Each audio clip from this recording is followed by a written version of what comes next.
blood and blood components. And then when we talk about the lymphatic system, what is our lymphatic system for? What does that help fight? Infections, right? Absolutely. So we have our lymph nodes. Anybody ever have a sore throat and go to the doctor and they start feeling your throat? Yeah. Feeling, yep, that's lymph nodes. Not necessarily, when we're sick, they swell. That's normal. That's what they're supposed to do. They're fighting whatever's in our body. We have nodules and then we have lymph vessels. All of that has to do with our lymphatic system. What it's trying to do is keep us healthy. Now again, we know in the perfect world, if that were the case, we wouldn't be needed as nurses because then everybody would be healthy. What would we be needed for? So unfortunately, things don't always stay that way. So that is our job to try to keep these patients as comfortable as possible. Curative would be great, but it's not always the answer. And if a patient is very sick or terminally ill, making them comfortable is, part of our job. Anybody interested in going into like hospice? No? Okay. We're going to talk about that too, and so sad. So our blood, what does it consist of? We're going to go into a little bit more detail in the next slide, but it consists of the plasma, right? Then we have red blood cells, we have white blood cells, and we have platelets. What is it, the function? The function is to transport substances. What does red blood cells transport? Oxygen. Yes. What about white blood cells? What are they for? Immune infection. Infection, right? And protecting the body. What about our platelets? Clotting. Very good. Some functions also include regulating our body temperature, the pH levels, and our fluid balance, and transporting cells that offer the body protection. So anybody work in hematology or draw blood, phlebotomy, anybody do that? Have you spun blood before? Yeah. So when we spin it, it usually separates like this, right? Yeah. We have our plasma on the top. What's in there? So it shows a lot of like connective tissue. It has extracellular stuff in there. So they're separating it and they're looking in specific parts, like depending on what they're looking for. For example, if they do, sometimes what they'll do is they'll actually take the plasma, and somebody who is very sick, say for example, has a really bad case of, let's just say hepatitis B. Now all of us here had to make sure that we either had the immunity, right, you all had to have the hepatitis B, or we got the injection, because it's very common that you can get it in the hospital setting.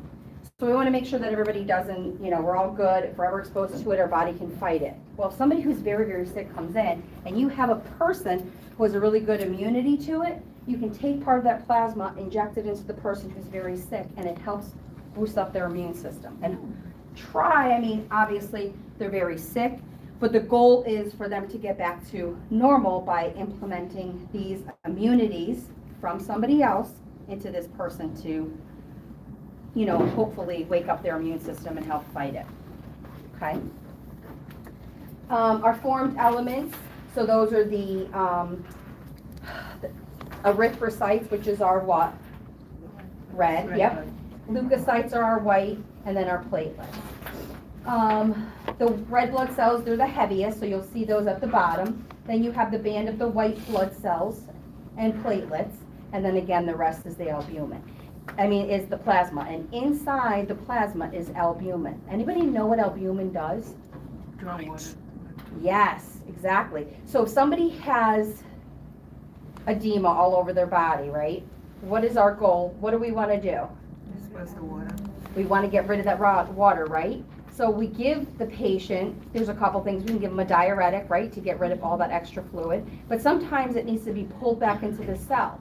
So we can also give certain medications. It can do that, and the body can excrete whatever is not necessary. This is just a visual of the blood cell formation. Again, do you have to know all this? No, it's just repetition from A and P in case you forgot how, a blood cell becomes a blood cell. A lot of times I just keep this in there as just FYI. You're not going to be tested on this. It's more, again, what you need to do as a nurse, okay? So again, this is just kind of a refresher. This is how there is the breakdown of the red blood cells, and when do we see, I don't know if you guys remember, that there might be too many red blood cells in a patient, say specifically after they're born? Anybody know? So where does, huh? No, but you're right, that would be one of the tests to check. So if a baby is born, okay, and they have a certain color to them, anybody know that color? They're bilirubin, right? So it's through, so their skin will look what color? Yellow. Eyes will be? Exactly. We need to get in there. How do we bring that jaundice down, that bilirubin number down? With the light, right? It can kill it, it breaks it down, and then it's part of his red blood cells because the liver is too immature to help break it down. So we need to help it with the light, okay? Again, like I said, don't really focus on this. This is just as an FYI. Same thing with a clot, a formation of a clot. Well, there's a couple ways. We get a cut, right? We have an open area.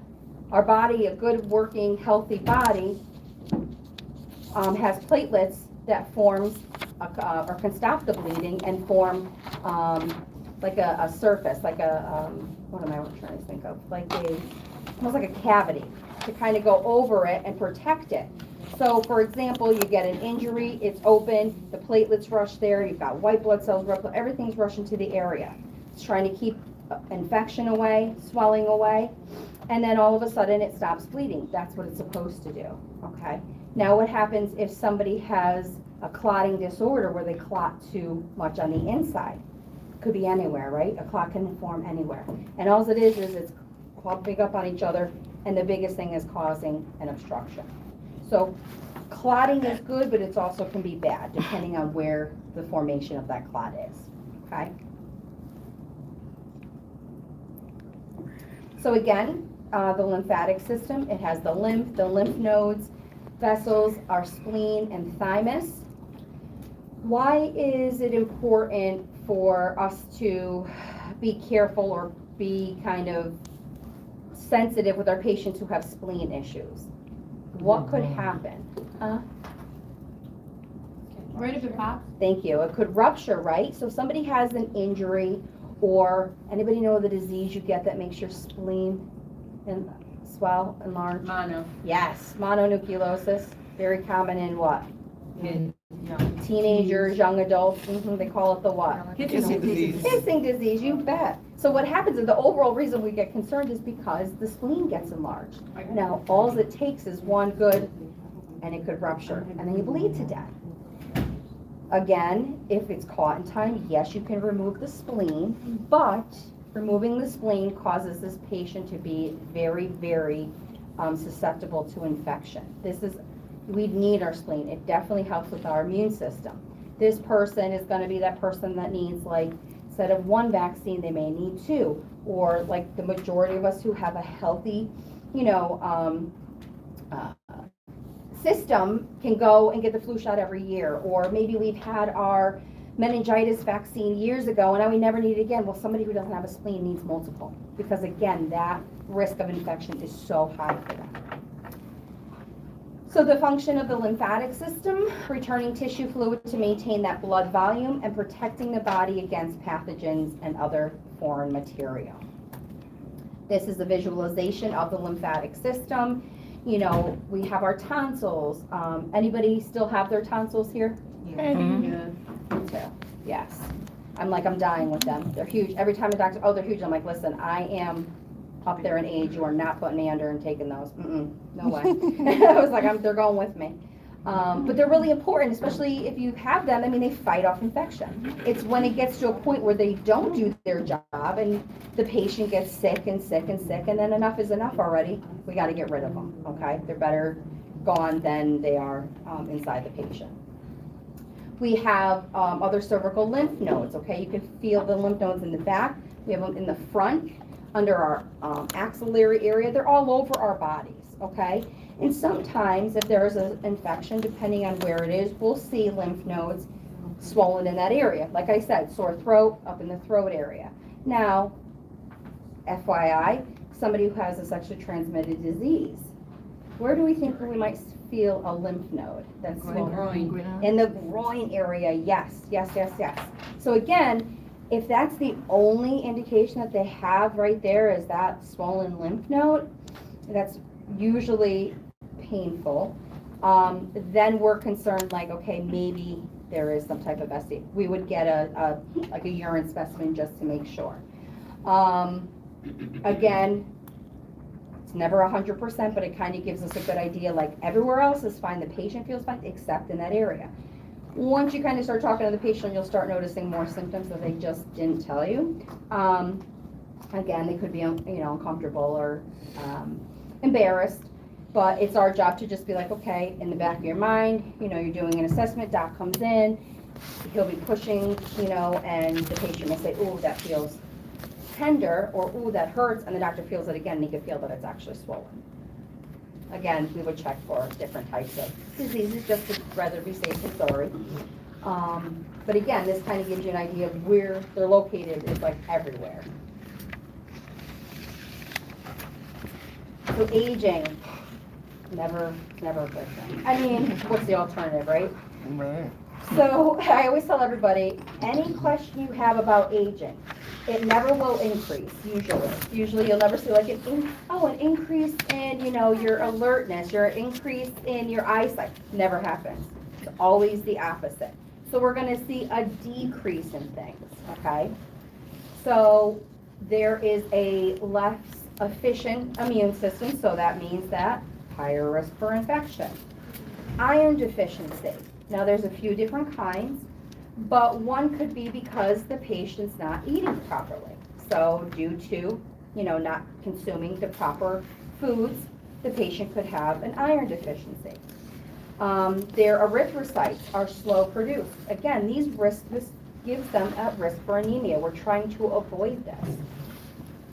And then reduced plasma volume, the patient has an increased risk for dehydration. And you're gonna find a lot of our elderly patients don't wanna drink because what are they afraid? Incontinence. Exactly, incontinence. They're afraid that they're gonna be disturbed and have to get up and pee. People will plan their appointments first thing in the morning, and they won't drink anything until they get home because they're so worried about having an accident. And the biggest thing is, it can work, but hopefully it works for them, but we have to explain to them, them missing a certain appointment could be detrimental to their health. So we try to accommodate them as best as possible. But again, life happens. It doesn't mean it's convenient for the doctor. We try to keep that patient, scheduled. And then we give them ideas like, okay, don't possibly drink after, say, 6 o'clock at night. Then you won't get up all night and pee. Some people say, oh, it doesn't matter what I do. I take a sip and I'm up all night, up all night, up all night. Again, incontinence is not normal. Most people think, oh, as you get older, you just have incontinence. Not supposed to. So there's a few things we could do for our patients. Number one, if they're finding that they are just urinating and they're not taking in a lot, we need to do some tests. Maybe they have like an overactive bladder. Maybe something's going on with that, okay? Again, we always want our patient to make sure they're drinking enough, but I'm telling you, the biggest complaint I hear from the elderly population is, I'm not drinking anything because it's going to cause me to pee. No matter how much you tell them how much important it is to keep, that regulation, we need fluids. I always say think of our veins and our arteries and everything as pipes. You need the water to keep going or the fluid to keep going to make sure everything stays, the way it should. Good circulation is what we need. But again, we also have to take into consideration what medications are these patients on. Could it be causing them to be urinating more? Like maybe they don't even realize, oh yeah, I'm on HCTZ, which is hydrochlorothiazide. It's a diuretic. Of course you're going to pee more. Well, what time do you take that? That's another factor. So we have to kind of take it all into consideration. But I always say, unfortunately, as we age, things don't get better. Things slow down, things break easier, and then, our bodies don't metabolize like they did years ago when we were younger. So you always want to get a good health history. So no matter what the patient comes in for, always get that good health history. And the first question you should ask them is, why are you here? I mean, in a nice way. But what brings you into the facility, or what brings you into the hospital? You want to know their reason, okay? So whatever reason may be, maybe the patient all of a sudden said, well, I started noticing bruising all over my body. Never did anything different, nothing, I haven't changed anything. Okay, well, bless you. Thank you. This is concerning. Of course, a lot of times people will say, if they've had these symptoms for 3 months, but today was the day they were coming to the ER. It was the day. And I said, okay, anything changed? No, I just want to see somebody. Okay, I'm kind of happy because they're still alive. This has been going on for 3 months. But I always tell my patients, you want to get treated sooner than later. So again, what's the reasoning behind them coming to seek care? Then we want to know about their family history. Now, some people may not have that information. You just document it. That is okay. Or they may know everything that's happened, mom, dad, grandma, grandpa. Okay, do they have a history of any bleeding problems that you're aware of? Their diet, what does their diet look like? Are they a healthy eater? Do they eat junk food? Do they not eat meat? Do they only eat, protein? Do they only, there's so many diets and fads out there too. So sometimes it's hard to follow what's actually going on. So I always tell my patient, well, educate me.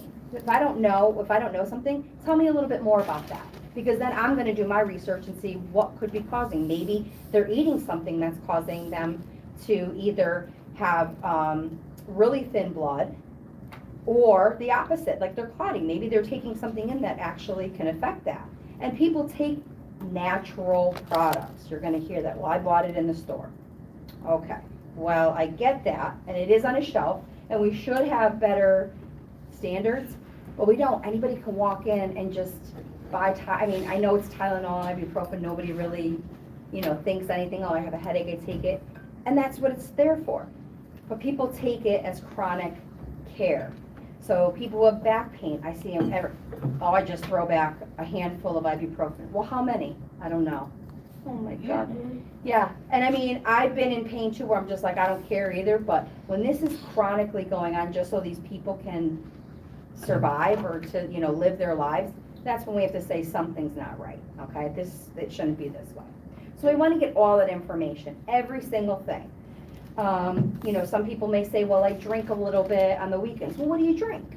I'm not trying to be nosy, but this could also be part of the reason you're feeling this way, or maybe they drink more than they realize, they black out, maybe they had a fall. Mm-hmm. Just saying. Again, getting all that information. We're not here to be nosy, and I always tell them, I'm not here to, butt into your life. I just need to get all the facts so we can treat you properly, okay?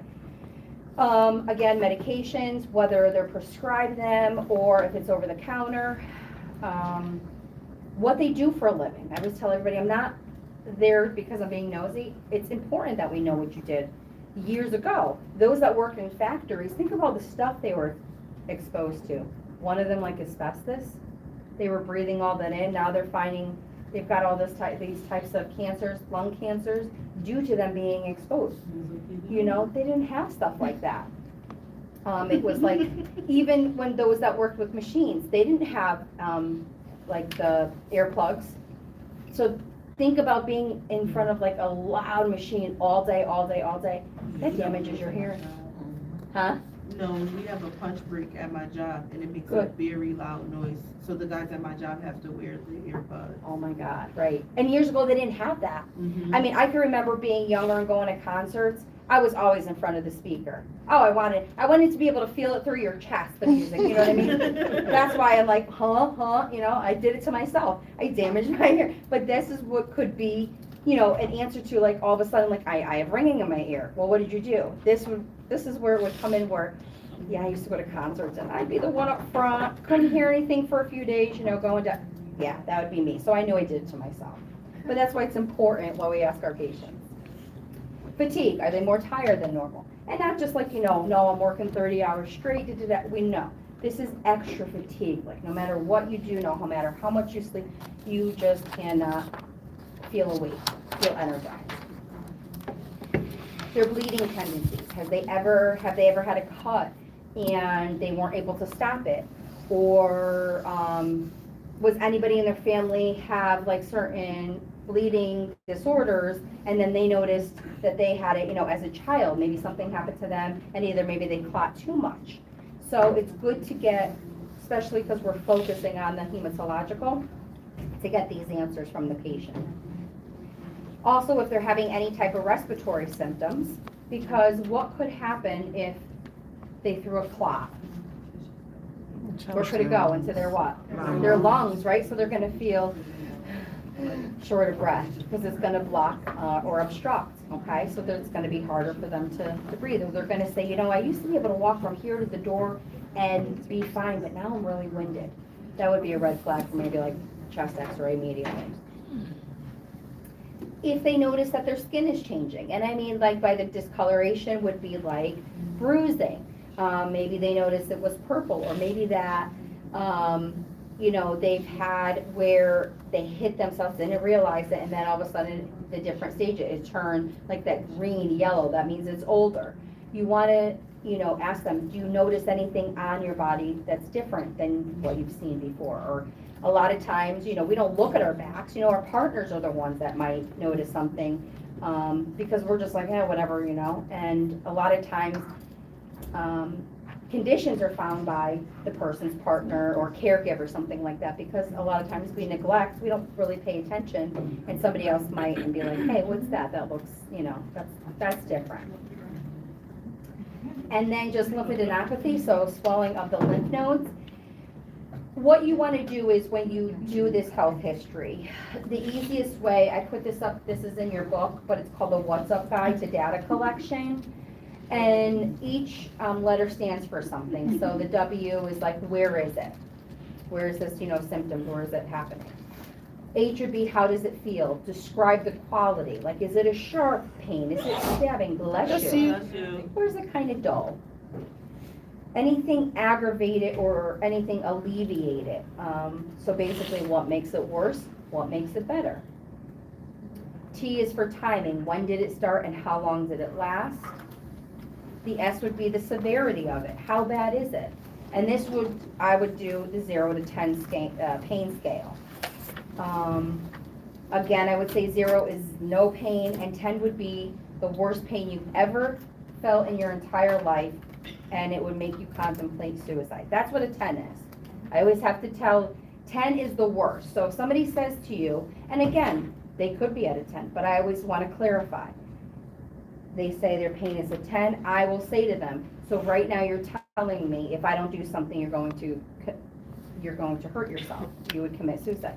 And it's like, no, it's not that bad. Then I would say, okay, then how would you rate it? And then maybe it's an 8 or an 9. But I mean, I've had people be at a 10 depending on what they came in with. It's that bad. Okay, then immediately, that's an emergency, okay?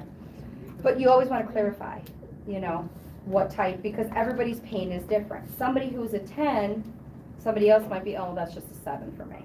Again, you can't say they're wrong, that's what they feel. Anybody know when the pain scale started? In the 90s? You're very right, in the 90s, but what specifically was going on? What started? Who said that? The opioid, yes. The opioid epidemic is the reason they came out with the pain scale. The reason being, the higher you are, the number you are, the more medication they can give you, and the easier it is for you to get addicted. So a normal, say 80 milligrams, people were saying, well, it doesn't touch me. So they said, oh, well, you can give them 160. You can give them 320. Then people got addicted to it because they were so snowed. They didn't feel anything. Of course, they felt great, okay? That's how people got addicted. We've still implemented the pain scale. We keep it as part of our vitals. But it was started because of Big Pharma. Big Pharma, yep. Because you had to have a certain number to prescribe it. I know, crazy. It's crazy. It drives me nuts. Not to say that people don't have pain, but again, I think it was not used properly. U is useful, other data, so what other symptoms are present that might be related to, and P would be just the patient's perception of the problem. You know, they'll have an idea what the problem is or what caused it. You know, sometimes people say, you know, my shoulder hurts, I went out and, oh yeah, that's right, I had to shovel a whole bunch of snow. Boom, kind of gives us an idea, probably just strained it. Or, oh, I was in a motor vehicle accident, it's been a couple days, but now I'm starting to feel the pain. Okay, now we know there was a trauma to it or an injury. Now we know how to treat it. We know which direction to go to.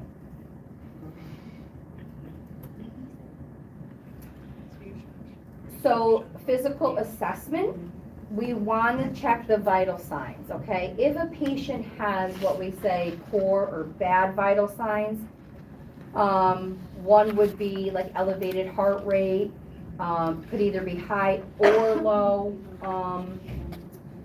blood pressure. Usually when it's abnormal, something's going on with the immune system. So it's not working properly. Could be to an infection, or it could be if somebody has anemia, they're gonna also have, they're gonna look very pale, they're gonna be weak, short of breath, because that oxygenation isn't going around for them because of the, they don't have enough of it in their body. So you're gonna see symptoms like that. But it could affect everything, their whole body. Elevated heart rate could also mean that somebody's losing blood. Elevated respiratory rate could be, again, an infection or that anemia. Level of consciousness, super important. We always are checking that. Anybody know how we check a level of consciousness? What do we use to check someone's level of consciousness? A neurocheck. And anybody know what that scale is called? Yes, yeah. We'll go into that more, but yes, they use the Glasgow scale. And that kind of just gives them an idea how alert or not alert is the patient. Watch, it's very realistic. This is what goes on in an emergency room. And every episode is 1 hour of what's happening. And it shows you what goes on. And it really, I mean, out of all the shows I've watched, this is the closest one. What app is it on? Because I saw it, but I forgot where. Is it Paramount? It's on HBO Max. Oh, yeah. Okay, Yeah. HBO Max. Yep. That's what's up. Well, they just came out with the second season. The first one you could probably watch in a weekend, and I've been holding off because I want to watch at least 2 episodes at a time for season 2. Damn, HBO Max was $12. Very good, very good. $12 for a whole This year. would kind of So I got it. put certain things into perspective, like, oh my God, this makes sense to see it like that. Yeah, so I would recommend it, guys. Okay, so for the level of consciousness, and then we'll stop. If we see a decrease, so the person's not really responding, they were just here, and all of a sudden now we see them kind of just be like, kind of looking at you, taking a little bit longer to respond to you or not responding, we know that there could be due to bleeding in the brain, right? It could be a fever that can cause the patient's level of consciousness to become decreased, or because they could become hypoxic, so they're not getting enough oxygenation, that could also change their level of consciousness. All right, why don't you guys go on dinner and come back at 7:20 to get a half hour, okay? Absolutely. You guys gonna enjoy your food.